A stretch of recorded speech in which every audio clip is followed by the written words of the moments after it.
चलिए खबरों में सबसे पहले बात मध्य प्रदेश विधानसभा के विशेष सत्र की।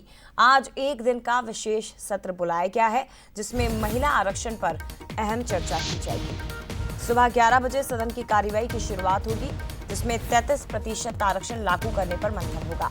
आपको बता दें मध्य प्रदेश के मुख्यमंत्री डॉक्टर मोहन यादव प्रस्ताव पेश करेंगे। सदन में विपक्ष भी चर्चा में शामिल होगा, लेकिन काफी महत्वपूर्ण है, लोकसभा में 33% आरक्षण का जो विधेयक है वो विपक्ष की वोटिंग के कारण ही पास नहीं हो सका। ऐसे में मध्य प्रदेश में विधानसभा का विशेष सत्र बुलाया गया है। नारी शक्ति वंदन पर विधानसभा का आज विशेष सत्र। महिला आरक्षण पर सरकार संकल्प लेकर आएगी। तो इसके पहले आपको याद दिला दें कि विपक्ष की ओर से भी नेता प्रतिपक्ष के बंगले पर विधायक दल की एक बैठक हुई जिसमें रणनीति तैयार की गई और आज विशेष सत्र बुलाया गया है जिसमें संसद और देश की सभी राज्य विधानसभाओं में महिलाओं को 33% आरक्षण देने के मुद्दे पर चर्चा की जाएगी। सीधे रुख करते हैं, सहयोगी सूरज शर्मा हमारे साथ और ज्यादा जानकारी के लिए जुड़ गए हैं। सूरज, लोकसभा से ये विधेयक पास नहीं हो सका विपक्ष की वोटिंग के कारण ही, लेकिन अब मध्य प्रदेश में विशेष सत्र बुलाया गया है। क्या तैयारी, विपक्ष की क्या रणनीति, सरकार की किस तरह की तैयारी है आज के विशेष दिन को लेकर?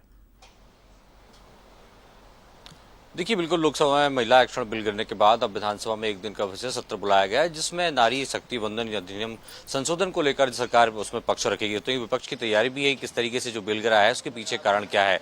दोनों को अपनी अपनी तैयारियां हम देख रहे हैं, जहां एक तरफ विपक्ष 9 बजे यानी कुछ देर बाद ही विधायक दल की बैठक करेगा जिसमें सरकार को घेरने की रणनीति बनाएगा। साथ ही माना जा रहा है कि अशासकीय संकल्प कांग्रेस लेकर आएगी जिसमें यह कहा जाएगा कि मौजूदा लोकसभा सीटों के हिसाब से ही 33% आरक्षण दिया जाए, यानी कि वर्तमान में ही वो प्रक्रिया लागू की जाए। तो वहीं सत्ता पक्ष की भी तैयारी है। सुबह 9:30 बजे मुख्यमंत्री निवास पर विधायक दल की बैठक है। सबसे पहले मैं आपको तस्वीर दिखा रहा हूं, पीछे देखिए आप, नेता प्रतिपक्ष उमंग सिंगार के निवास की है जहां पर विधायक दल की बैठक है और विधायकों का आने का सिलसिला भी शुरू हो चुका है।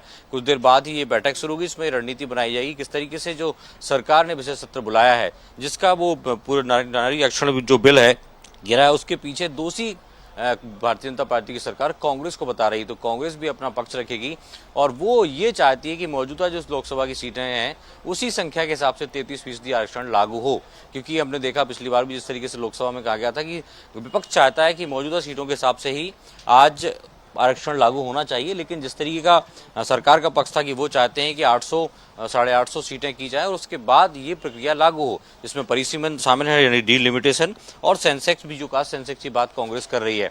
तो दोनों पक्षों की अपनी तैयारी है। सुबह 11 बजे विधानसभा की कार्रवाई शुरू होगी जिसमें इस पर चर्चा होगी। पहले दिवंगत जो नेता है उनको श्रद्धांजलि दी जाएगी, उसके बाद इस अधिनियम को लेकर चर्चा की जाएगी। कुल मिलाकर कह सकते हैं कि आज का दिन मध्य प्रदेश की राजनीति में एक बड़ा सियासी दिन है जिसमें आज दिन भर ये सत्र में चर्चा होगी, जहां पक्ष और विपक्ष आमने सामने होंगे और ये बताया जाएगा कि महिला आरक्षण को लेकर कौन कितना किसके पक्ष में है और कौन महिलाओं के विकास के बारे में काम करना चाहता है। तो कुल मिलाकर तैयारी दोनों की है। सुबह 11 बजे विधानसभा का सत्र होगा, विधायकों के आने का सिलसिला शुरू हो। देखिए, एक आर्टिकल भी है जो है नेता प्रतिपक्ष की तरफ से जो कांग्रेस विधायकों को दिया जा रहा है। तो कुल मिलाकर कांग्रेस की अपनी तैयारी है और कांग्रेस के आरोपों का जवाब कैसे देना है उसको लेकर सरकार की अपनी तैयारी है।